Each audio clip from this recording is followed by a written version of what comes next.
আল্লাহর নবী ঘোষণা করেন, উরিতুন নার ফাইদা আকসার আহলিহা নাস।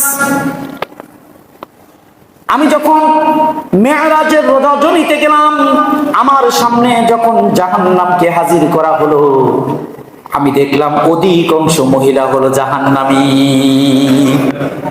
অধিকাংশ মহিলা কি জাহান্নামী? আমি দেখলাম মহিলারাই জাহান্নামে সবচেয়ে বেশি। অধিকাংশ জাহান্নামীর ভিতরে মহিলার সংখ্যা সবচেয়ে বেশি। আল্লাহর নবী ঘোষণা করলেন যে এরা জাহান্নামী কেন? জিবরাইল আমিন বললেন, ইয়া রাসূলুল্লাহ, ইয়া হাবিবাল্লাহ, এরা কুফরি করেছে, অস্বীকার করেছে, কৃতজ্ঞতা আদায় করে নাই। আল্লাহর নবী জিবরাইল আমিনকে বললেন, জিবরাইল আমিন, এরা কি আল্লাহর কুফরি করেছে? জিবরাইল আমিন বলেন, না না না, এরা আল্লাহর কুফরি করে নাই, এরা হলো স্বামীর অকৃতজ্ঞ। বলি নাউযুবিল্লাহ। এরা স্বামীর সাথে কুফরি করেছে, স্বামীর অকৃতজ্ঞতা প্রকাশ করেছে, কৃতজ্ঞতা আদায় করে নাই। শুধু তাই নয়, বিশ্বনবী বলেন, তুমি যদি যুগের পর যুগ স্ত্রীদের নেচার কেমন বিশ্বনবী জানেন। পুরুষদেরকে, স্বামীদেরকে বলছে, তুমি যুগের পর যুগ যদি ভালো কাজ করো, তাদের জন্য জীবন উৎসর্গ করে দাও।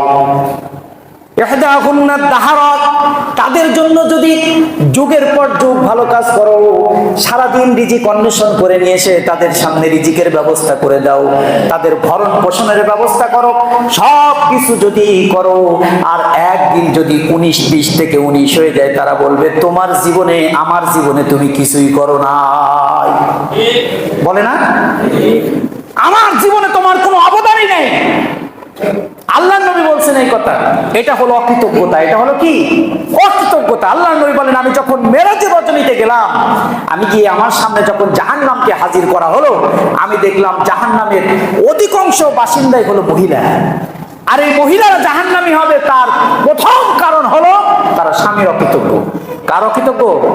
স্বামীর অকৃতজ্ঞ। বিশ্বনবী বলেন যে এই মহিলাদের জন্য তুমি জীবন দিয়ে দিবা, এই মহিলাদের জন্য তুমি ভরণ পোষণের জন্য কত চিন্তা করো, কত পেরেশানিতে পড়ো। তোমার যদি একটা চাকরি না থাকে, চাকরির জন্য পেরেশানি করে আমার পরিবার খাবে কি? তোমার যদি 20 থেকে 19 হয়, 19 থেকে 20 হয়, এরাই একদিন বলবে আমার জীবনে তোমার কোনো অবদান নাই। বলে না এটা? নিঃসন্দেহে বলে। এটা হলো অকৃতজ্ঞতা। আল্লাহ নবী বলেন, এই মহিলাকে চুল ধরে জাহান্নামের ভিতরে নিক্ষেপ করা হবে। আল্লাহ নবী ঘোষণা করেন, শুধু তাই নয়, স্বামীর অনুমতি ব্যতীত একটা নফল রোজাও রাখা যাবে না, আর স্বামীর অনুমতি ব্যতীত ঘরের একটা সম্পদও কাউকে দেওয়া যাবে না, সেটা আপন মা হলেও দেওয়া যাবে না।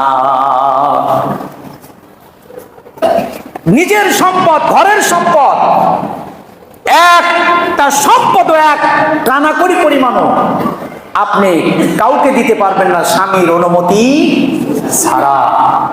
স্বামীর অনুমতি লাগবে, কারণ এই অর্থের মালিক আপনি নয়। অর্থের মালিক কে? আপনার স্বামী। আপনার প্রিয়তম স্বামী হলে অর্থের মালিক। কিন্তু আজকে দেখা যায় যেটা হওয়ার কথা ছিল সোজা, সেটা হয়ে গেছে উল্টা। স্বামীরা ঘরে বসে থাকে আর স্ত্রীরা কামাই করে। করে না? আছে না এরকম? সারাদিন জুয়া খেলে, লুডু খেলে, ক্যারাম বোর্ড খেলে, আর স্ত্রীকে পাঠাই হচ্ছে গার্মেন্টসে চাকরি করার জন্য। এই অপদার্থ পুরুষ আছে না নাই? আছে। আপনারা দেখবেন, আপনার ডানে বামেই আছে, তাকিয়ে দেখবেন। অথচ স্ত্রী থাকার কথা ছিল কোথায়? ঘরে। আর কর্ম করার কথা ছিল কার? এরা আবার স্ত্রীর প্রত্যেকটা কর্মের কর্ম ঘন্টা খাতায় হিসাব করে রাখে। কয়টার সময় ইন করে, ফ্যাক্টরি থেকে কয়টার সময় আউট হয়, মিনিমাম তার কর্মঘণ্টা কতটুকু, এবং সে ওভারটাইম করে কতটুকু। সাইকেলে করে দিয়ে আসে, আবার সন্ধ্যার সময় সাইকেলে করে নিয়ে আসে, বা নিজে গিয়ে হেঁটে গিয়ে দিয়ে আসে, হেঁটে গিয়ে নিয়ে আসে। এটা ভালো।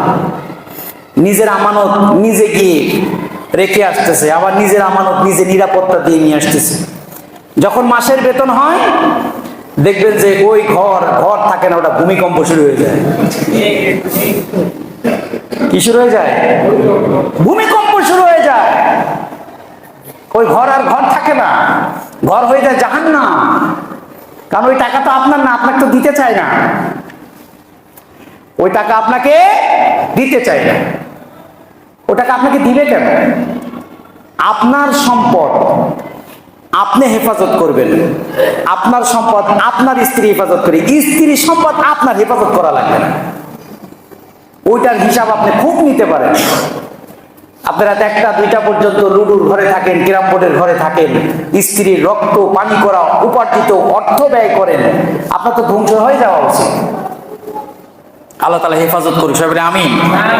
প্রিয় ভাইরা আমার, স্বামীর কষ্টার্জিত অর্থ কোন স্ত্রী স্বামীর অনুমতি ছাড়া নিজের মাকেও দিতে পারবে না, এই সুযোগ নেই। আল্লাহর নবী ঘোষণা করেন, শুধু তাই নয়,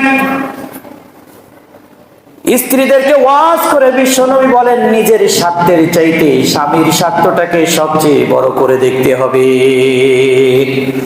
নিজের স্বার্থের চাইতে স্বামীর স্বার্থকে আগে প্রাধান্য দিতে হবে। তোমার যতই স্বার্থ থাকুক, তোমাকে ওই স্বার্থের উপরে স্বামীর স্বার্থটাকে প্রাধান্য দিয়ে তুমি স্বামীকে অপমান করে অপদস্থ করে তোমার স্বামীকে তুমি দাসে পরিণত করো না, তাহলে তুমি দাসী হয়ে যাবা। বরঞ্চ তোমার স্বামীকে তুমি বড় করে রাজা বানিয়ে তোমার স্বামীর তুমি রানী হয়ে থাকো, এটাই বড় সুখ, এটাই বড় কি সুখ। বিশ্বনবী সাল্লাল্লাহু আলাইহি ওয়াসাল্লাম বলেন, যে স্ত্রী মারা গেল, মারা যাওয়ার সময় যদি তার স্বামী তার উপরে রদিন থাকেন, বিশ্বনবী বলেন বিনা হিসাবে ওই মহিলা জান্নাতে যাবে। কোন স্ত্রী যদি মারা যায়, মারা যাওয়ার সময় স্বামী যদি স্ত্রীর উপরে খুশি থাকে, রাজি থাকে, বিশ্ব নবী বলেন ওই স্ত্রী বিনা হিসাবে আল্লাহ জান্নাত দিয়ে দিবে। খুশি থাকার কারণ তো থাকতে হবে নাকি? এই কারণ বর্ণনা করতে গিয়ে উমামা বিনতুল হারিস রাহমাতুল্লাহি আলাইহি বলেন, قالت لها للرجال خلقنا كما خلقوا لنا। উমামা বিনতে হারিস যখন তার কন্যাকে পাত্রস্থ করলেন, পাত্রস্থ করার পরে কন্যার কাছে ওয়াজ করতেছেন, এইভাবে বলছে, আমাদেরকে পুরুষদের জন্য সৃষ্টি করা হয়েছে, পুরুষদেরকে আমাদের জন্য সৃষ্টি করা হয়েছে। মেয়েকে উপদেশ দেয়, বিয়ের আসরে বসে মা মেয়েকে উপদেশ দিচ্ছেন, আমাদেরকে পুরুষের জন্য সৃষ্টি করা হয়েছে, পুরুষদেরকে আমাদের জন্য সৃষ্টি করা হয়েছে। সুতরাং তোমাকে কিছু উপদেশ দেই, শুনে রাখো। আসাদ্দু মা তাকুনিনা লাহু ইআযামান আসাদ্দু মা ইয়াকুনু লাকি ইকরামান। যদি তোমার স্বামীকে তুমি খুশি করতে পারো, তোমার স্বামী তোমারে দুহাত ভরে ভালোবাসা দিয়ে ভরে দিবে। উপদেশ দিচ্ছে মেয়েকে, মা তুমি তোমার স্বামীকে যদি খুশি করতে পারো, তোমার স্বামী তোমাকে দুহাত ভরে ভালোবাসা দিবে। তুমি যদি তোমার স্বামীর জন্য জমিন হয়ে যাও, তোমার স্বামী তোমার জন্য আসমান হয়ে যাবে। সুবহানাল্লাহ। তুমি